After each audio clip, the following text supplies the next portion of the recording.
Hello and welcome back. Thank you so much for tuning in. I have an amazing news to share with you today. It appears that Ukraine just delivered a devastating blow to Russia's economy by effectively cutting off one of its main oil pipelines, which is now going to result in a loss of at least $1.2 trillion for Russia over the next 10 years. It's truly incredible how this is unfolding. And what we can see based on Putin's behavior is that he is likely completely unaware of what is actually happening on the ground. Or his generals are not telling him the truth, because he cannot possibly be aware of the fact that Ukraine is able to attack these strategic targets deep behind enemy lines. How is it possible that Russia does not know that Ukraine is attacking them? They don't seem to do anything about it. And instead, they keep claiming that everything is under control. I really wonder if they believe that themselves. Let me know your thoughts on that in the comments below. In this video, we will be discussing the recent developments around the most important oil pipelines that connect Russia and Crimea. Okay, so the first pipeline that we need to talk about is called Druzhba, which originates in Samara, Russia. It supplies oil to Ukraine, Belarus, Poland, Hungary, Slovakia, Austria, and Germany. It has several branches, and it was built in the 1980s. In addition to that, there is another pipeline called Northern Druzhba that goes from Smolensk to Belarus and further to Poland, Ukraine, Slovakia, Austria, and Germany. A very interesting fact here is that the portion of this pipeline that runs through Ukraine was previously owned by Russia. But in May of 2021, Ukraine's state-owned energy company, which is called Naftogaz, exercised its right to buy back 50% plus one share of the pipeline that runs across Ukraine. The purchase price was approximately $1.5 billion.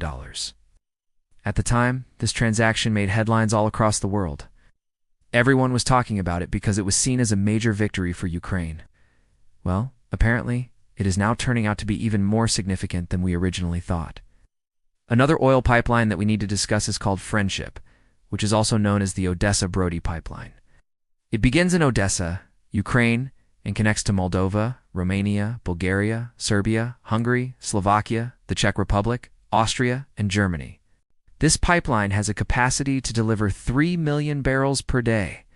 Now, unlike other two pipelines that were built during the Soviet Union era, this one was built after the breakup of the USSR. It was built in 1994, in early March. Immediately after the Russian invasion began, Ukraine shut down all the pipelines that run across Ukraine in order to prevent Russia from taking over the infrastructure. As a result, the flow of oil from Russia to various European countries that I just named was stopped almost immediately.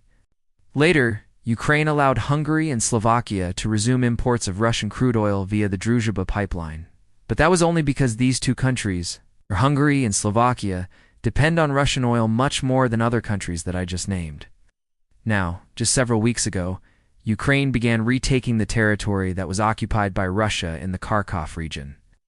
As a result, Ukraine is now effectively in full control of the entire pipeline system that runs across its territory.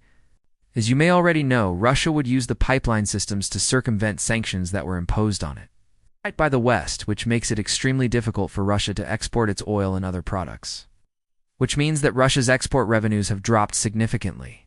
It is estimated that since the invasion of Ukraine, G7 nations have lost approximately 700,000 barrels per day of crude oil imports from Russia. In addition to that, Russia's overall exports have decreased by 30%. Russia found a way to bypass these restrictions by using pipelines that go through Ukraine, as well as those that run across its own territory into Eastern Europe and Asia.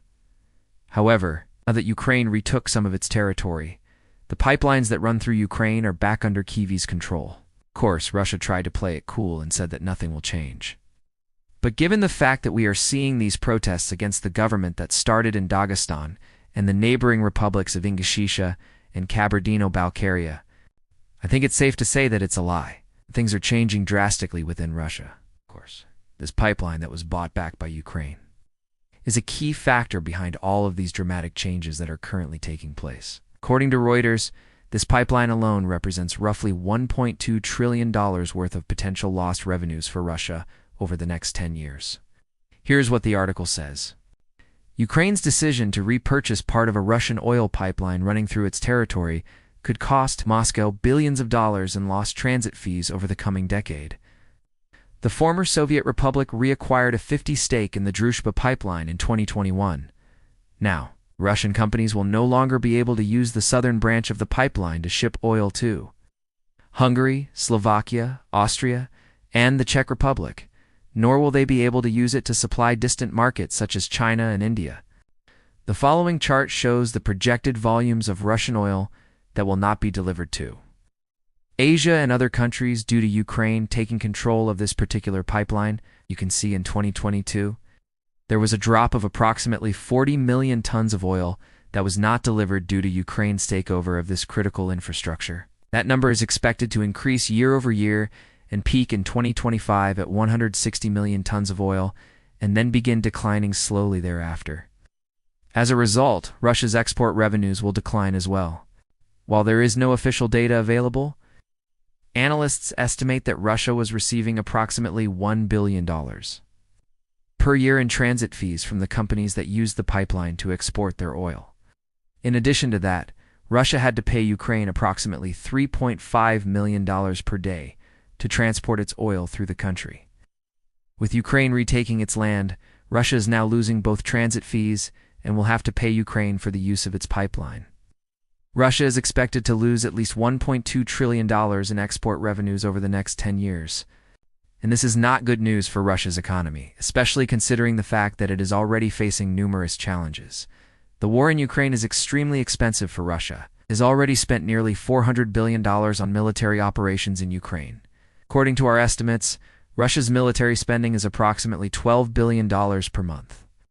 If the war continues throughout next year, Russia's total spending will exceed $1.5 trillion. Unfortunately, Russia's budget does not have enough money to cover these expenses. For example, in August, Russia's federal budget deficit increased to 900 billion rubles, which is equal to approximately $9.5 billion. Even though Russia has been trying to fill this gap by issuing new bonds to investors, this is not a sustainable solution. There is a limit to how much debt a country can take on before it becomes too risky. In the meantime, Russia's economy is stagnating. Its GDP declined by 12% in the second quarter of this year. Consumer confidence is plummeting. People are losing faith in the Russian ruble. In fact, many Russians are now turning to cryptocurrencies as a way to protect their savings.